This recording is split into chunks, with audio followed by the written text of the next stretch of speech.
શ્રી વલ્લભાધીશ કી જય, શ્રી ગુસાઈજી પરમ દયાલ કી જય, શ્યામ સુંદર શ્રી અમને મહારાણી કી જય, શ્રી હરિરાય મહાપ્રભુ કી જય, શ્રી ગોકુલનાથ કી જય. આપણે મહાપ્રભુજીની બેઠક જે વિશે રસપાન કરીએ છીએ તેમાં 16મી બેઠક આવી છે, કામવનની બેઠક. શ્રીકુંડ. કામવનમાં સુરભીકુંડ શ્રીકુંડની ઉપર છોકરના વૃક્ષ નીચે આચાર્યજીની બેઠક છે. આપ ત્યાં 7 દિવસ બિરાજ્યા અને 84 કુંડમાં સ્નાન કરી શ્રી ભાગવતનું એક પારાયણ કર્યું. એક દિવસ રાત્રે શ્રી આચાર્યજી મહાપ્રભુ બિરાજ્યા હતા. ત્યાં એક બ્રહ્મપિશાચ ઘણા દિવસોથી સુરભીકુંડની ઉપર રહેતો હતો. એણે કોઈ એવું પાપ કર્યું હતું, એના કારણે વ્રજની રસથી પણ મુક્ત થયો નહીં. જે કોઈ રાત્રિમાં સુરભીકુંડની ઉપર રહે તેને તે ભક્ષણ કરી જતો. એટલે ત્યાંના તીર્થગુરુએ આપને પ્રાર્થના કરી, મહારાજ, દિવસમાં તો અહીં સુખપૂર્વક બિરાજો, પણ રાત્રે આપ ગામમાં બિરાજજો, કેમ કે અહીં બ્રહ્મપિશાચ દુઃખ આપે છે. આ સાંભળી આપ ચૂપ રહ્યા, કંઈ પણ ઉત્તર આપ્યો નહીં. પરંતુ રાત્રે આપ અહીં પધાર્યા. જ્યારે અડધી રાત્ર થઈ ત્યારે તે બ્રહ્મપિશાચ નીકળ્યો. તે સમયે એક વૈષ્ણવ ધોતિયું ધોઈને અપરસમાં સૂકવતો હતો. એણે જોઈને વૈષ્ણવે આચાર્યજી મહાપ્રભુજીથી નિવેદન કર્યું કે મહારાજ, બ્રહ્મપિશાચ દૂર દૂર ભટકી રહ્યો છે. ત્યારે આચાર્યજીએ કહ્યું, આ પૂર્વજન્મનો તો બ્રાહ્મણ હતો, આ કામવનમાં રાજ્ય કરતો હતો. એણે બ્રાહ્મણોને ઘણી જમીન દાન કરી હતી. ત્યારબાદ એને પુનઃ તે લઈ લીધી હતી. આ અપરાધના કારણે તે પિશાચ થયો છે. 200 વર્ષ એને થયા છે. એની વ્રજરસથી પણ મુક્તિ થઈ નથી. આ અપરાધના કારણે તે પિશાચ થયો છે.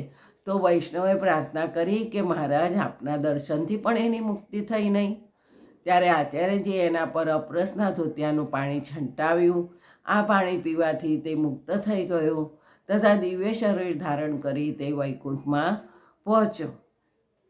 ત્યારે સુરભીકુંડ ઉપર નિર્ભયતા થઈ. પાછળ આચાર્યજી કદમખંડ પર થઈને ચિત્ર વિચિત્ર થઈને ઊંચા કામ થઈને ભાનોખરી પ્રભૃતિમાં સ્નાન કરીને શ્રી લાડીલાજીના દર્શન કર્યા તથા અષ્ટસખીઓના દર્શન કરીને અડધા પર્વતની ઉપર બિરાજ્યા. ત્યાં આપની બેઠક છે. આ ચરિત્ર આચાર્યજીએ કામવનની બેઠકમાં પ્રગટ કર્યું. હવે બેઠક આવી 17મી, ગેહવરવનની બેઠક. રાધારાણીના મંદિરની આગળ મોરકુટીર નીચે ગેહવરવનની બેઠકમાં આચાર્યજી મહાપ્રભુજી બેઠક બરસાના ગેહવરવનમાં કુંડની ઉપર છે. ત્યાં આપ 7 દિવસ બિરાજ્યા અને શ્રી ભાગવતની એક સપ્તાહ કરી. ફરી એક દિવસ ગેહવરવનને જોવા માટે આપે પધાર્યા. ત્યાં સિંહ, વાઘ ઘણા જોયા. એની આગળ જુએ છે તો એક અજગર પડે છે. એને મંકોડા ઘણા કરડી રહ્યા છે. એને જોઈને આચાર્યજીને દયા આવી. ત્યારે આપે દામોદરદાસને કહ્યું, અરે દમલા, આ અજગર પૂર્વજન્મમાં વૃંદાવનનો મહંત હતો. એણે પેટ ભરવા માટે સેવક ઘણા કર્યા હતા, ધન પણ ઘણું સંગ્રહ કર્યું હતું. તે બધું વિષયમાં લગાવ્યું, ભગવતમાં કંઈ પણ લગાવી નહીં તથા એણે ભગવત ભજન પણ કંઈ કર્યું નહીં. એટલે તે મરીને અજગર થયો છે અને એટલે જેટલા સેવક કર્યા હતા તે પણ મરીને મંકોડા થઈ ગયા છે અને તેને કરડી રહ્યા છે. એને કહી રહ્યા છે કે અરે અધર્મી, તે અમારો જન્મ વ્યર્થ કર્યો. તે અમને સેવક કેમ ના કર્યા? ઉદ્ધાર તો 2 વાતોથી થાય, એક ભગવત નામથી તથા ભગવત સેવાથી. આ બંનેમાંથી કંઈ પણ નહીં કર્યું અને એણે વૃંદાવનમાં વાસ કર્યો હતો. એટલે આ વ્રજમાં જ રહ્યો. વ્રજના જીવ અન્યત્ર જતા નથી. એટલે સુખ દુઃખ બધું વ્રજમાં જ ભોગવી રહ્યા છે. હવે અમારી દ્રષ્ટિ પડી એટલે તે પોતાના બધા સેવકો સહિત મુક્ત થઈ જશે એવી આજ્ઞા કરીને આચાર્યજી મહાપ્રભુજીએ પોતાના અંગૂઠાનો ચરણોદક પોતાના સેવકો દ્વારા એના પર છંટાવ્યો. ત્યારે એ જ સમયે એનું અજગર શરીર છૂટી દિવ્ય શરીર પ્રગટ થયું.